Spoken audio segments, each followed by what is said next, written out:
Hi and welcome back to my channel at Oh So Victoria, where I sell on Etsy, eBay, Poshmark, and Artfire. My Artfire shop is Penelope Rose, where I sell vintage patterns and fabric. And so on this video, I'm just going to show you some of the things I've made over the years, the last 10 years. Maybe a few things are a little older than that, because I used to sew a lot. And so I've been watching people's YouTube channels like Tori on Girly Style, and she's doing embroidery.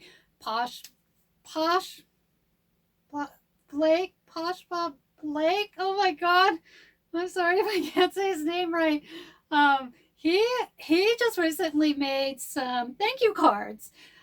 So yeah, go check out their channels. I'll put their channel down below so you could go check out and see what they are doing creatively.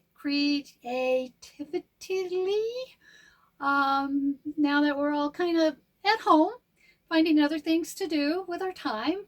Although we're probably still pretty busy, but I find it very interesting that the creativity side of people are coming out, and I really enjoy seeing that part on YouTube. I know some people are getting into gardening, so I really enjoy watching what they're doing and what they can do, besides resell. Anyway, so I wanted to show you some of the things I have made. I don't really sew as much anymore. I do some mending on some of the vintage stuff I bring in. But I wanted to show some of my talents, which is sewing. And that's why I actually started the Artfire Penelope Rose shop, is because I have hundreds and hundreds of sewing patterns, and I'm always collecting sewing patterns. I have tubs and tubs of fabric, and now I think all the fabrics I have now are pretty much vintage. And this over here is, I call her Millie. She's one of the first dress forms mannequins I got to style some of the clothes I have, but then I realized actually just a plain white dress form looked a lot better. And I'm only pointing her out because she's here with me, my little buddy here, is because of she's got legs, and with the legs I could do pant sets and stuff with her. So anyway, and she has tons of different colored wigs. So sometimes I'll change her wig color out. And if you don't know who Millie is, I think I actually showed Millie on some of my another video haul. This is Millie. Millie the model. There is Millie the model. I love these comic books. Back in the 60s, they were my favorite go-to comic books. I don't know who Pep is. Probably an Archie gang. I don't know. Laugh. Okay, so anyway, these are other ones. I don't know. Jughead. Anyway, but Millie, the model, as you could see,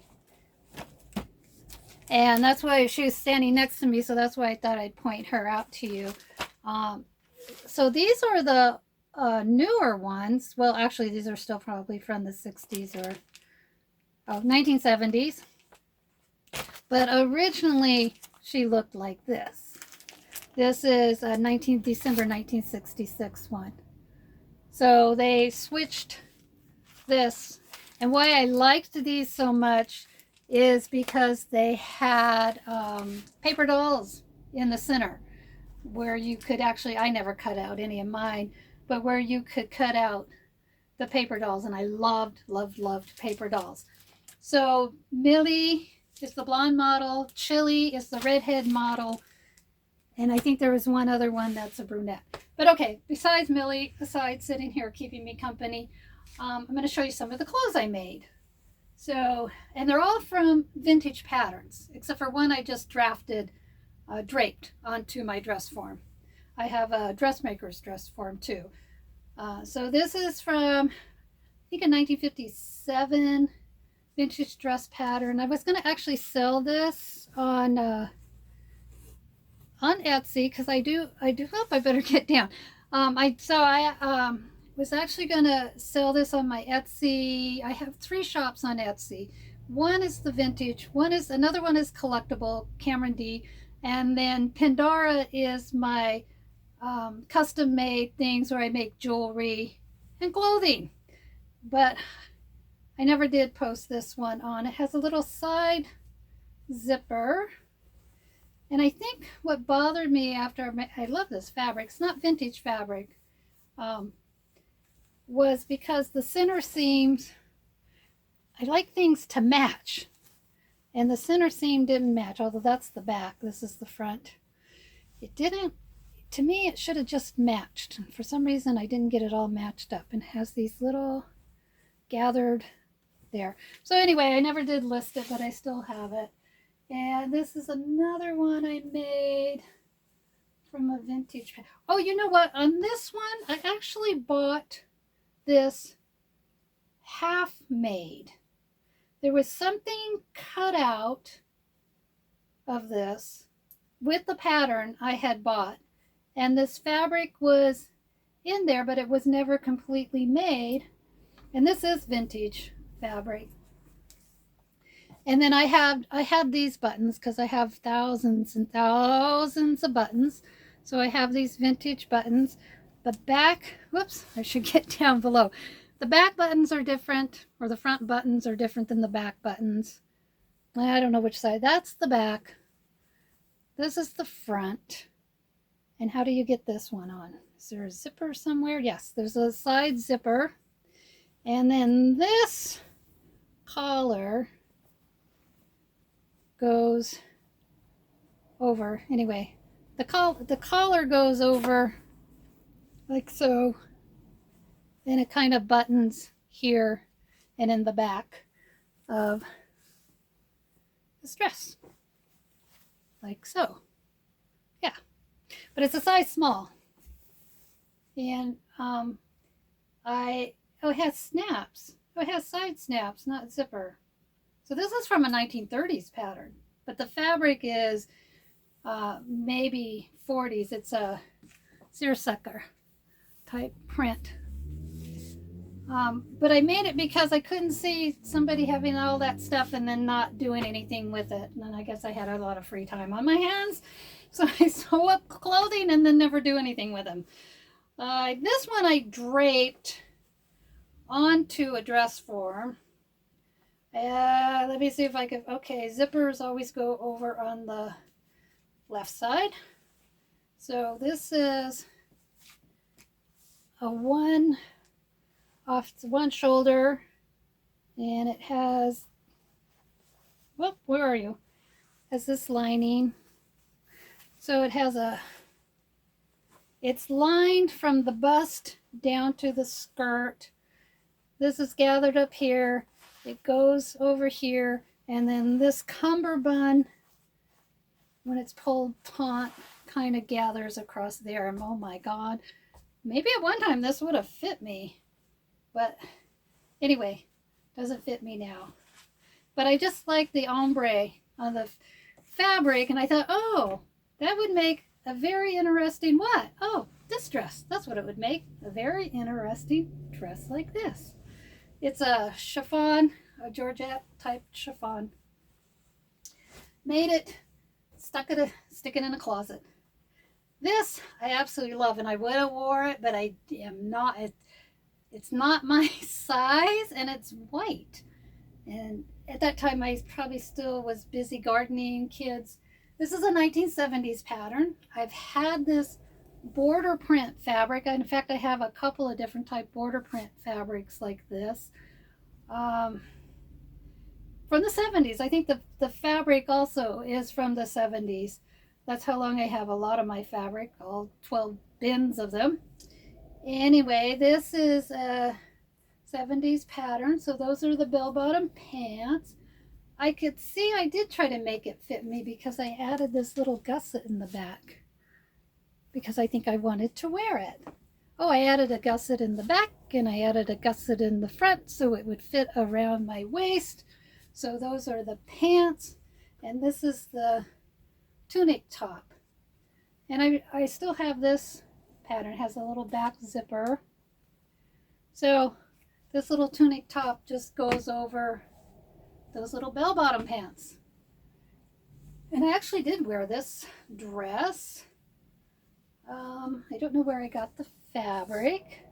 I don't think this isn't a vintage pattern. It may be just a shift pattern. I have some vintage plain shift patterns, but I thought the print on this fabric was really pretty. So back zipper. It's a boat neck. So made this. I think I actually wore it once or twice, and then it goes into my collection of clothes I made. And this skirt I also made to sell. This is a 1940s skirt pattern with the little metal side zipper. I think I made two of these skirts. What do you call this print? IKEA type, where it's like that. And then I have these little buttons on this flap pocket here. And this skirt does not have a back kick pleat, but it's probably wide enough, and it just has this pleated seam down the center. I don't think I have the other one I made here with me, and a snap on the waist. But I never wore it because there's nowhere to wear it to, and I don't think it would fit me now anyway. Now this robe is a friend of mine down in Long Beach, California. I used to live in fact, I grew up in Southern California. And so a friend of mine down in Long Beach gave me a bunch of fabric, and I think she gave me about 6 yards of this fabric. This is also a 1940s robe pattern. This is a nylon jersey print, and it has thick shoulder pads. And so it's just a 1940s robe pattern I made. If I wore it once, I may have. Oh, it has these nice deep sleeves. Yes. I might still have the pattern. I may have sold the pattern. I'm not quite sure. Anyway, that. And I made this jacket. I made 2 of these. No, maybe just this one. I have another jacket I made too that I pulled out. The teal, I don't know. I got all this black knit stuff all over it. I don't remember what year this jacket is. I don't know if it was an older. So anyway, it's just has little shoulder pads. Just a little with pockets in a aqua kind of sea green rolled hem. I don't know. Maybe I wasn't thrilled about the color. Springtime. This I wore once and decided I didn't like it. I have a lot of different color fabric in this print, and so this pattern is probably also from the 70s. It's a blue and purple, and actually it's a wrap dress, so you wrap it this way and then you wrap it this way. There. So you have this little wrap dress there. And I liked the design, but it just didn't, my belly's too big. So that's one way, and then this is the other way. Or you could tie it in the back too and have the front in the front. I mean, you could do it however you want because it's just a wrap dress. So then you could do it like that. Or you could wear this in the back and tie it in the back, and then that would be the front. But I just didn't like the way it looked on me with my little belly there. And now what about this dress? I don't know if this was one that I also was in part of a pattern thing. Maybe not. Could be a combination of patterns I combined. It's just a little print with some little buttons and a Oh, I know. What I did is somehow it was too, I didn't like the way it flowed, and so I made these little I made these little things and pulled the neckline over. That's what I did. And so that the gather kind of just falls through there. Whoops, I guess you don't really need to see me when I'm talking. Anyway, so yeah, so I redesigned the pattern on this just a little bit because I didn't like how the finished thing looked. And it has ties that start here and then tie around the back. So it cinches it in around there. But I thought the fabric was pretty. And this is when I liked this fabric, but I didn't realize that they were making at the time, because I never went to the mall or anything, so I didn't realize they were actually using this type of print fabric on a lot of the clothes. And this might be a combination of a couple of patterns to get this. It's just a slinky back zipper. And I think what I did is I used a different pattern to do these bell sleeves on from what the original pattern was. Because it's so much easier, since I have so many patterns, just to find a pattern that's already made instead of drafting a pattern to make one. I mean, that makes sense. And this, I'm glad I found this, because I actually have this listed on my Pandora, in my Pandora shop. I have a pink one. I was in Walmart one day and I saw the pink skull fabric, and I just thought it was really cool. Of course, that was many years ago. So I bought the pink fabric, and then I bought this black one too, scully fabric. And this is a 1970s cami top pattern. So it's just, and I have these little red buttons on it, little tie.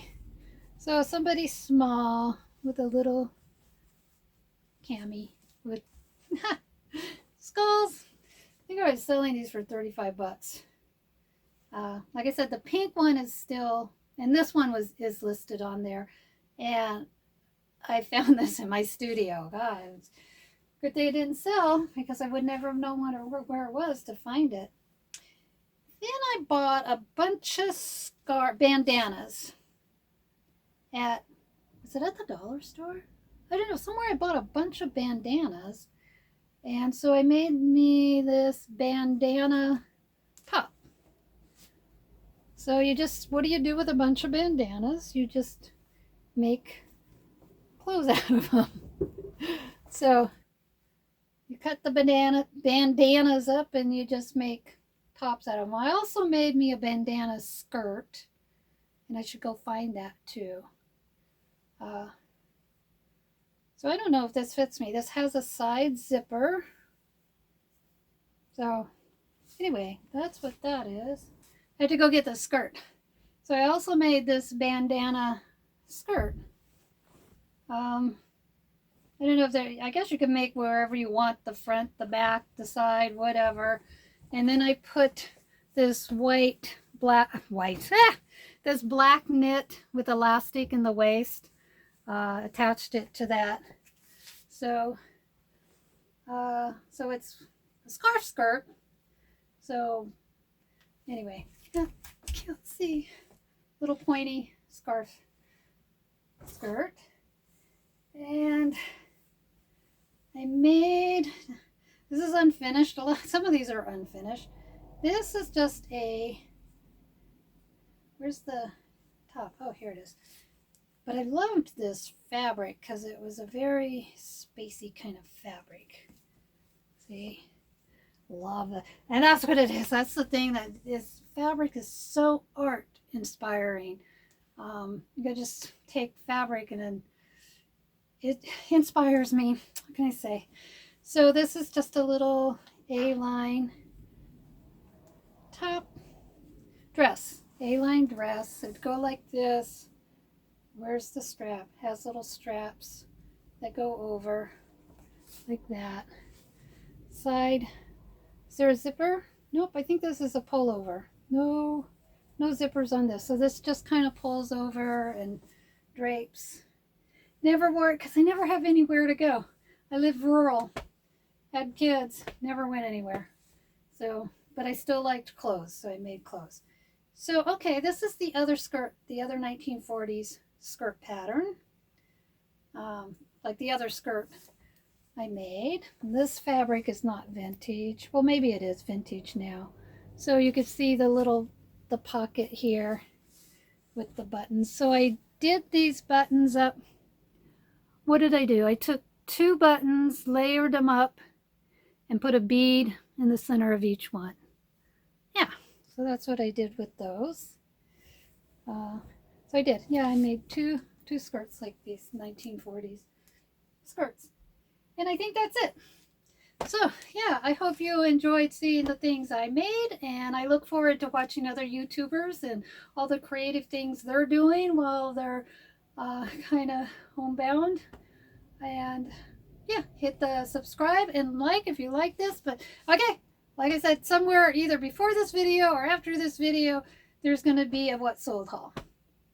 So, thank you for watching. Until next time, bye.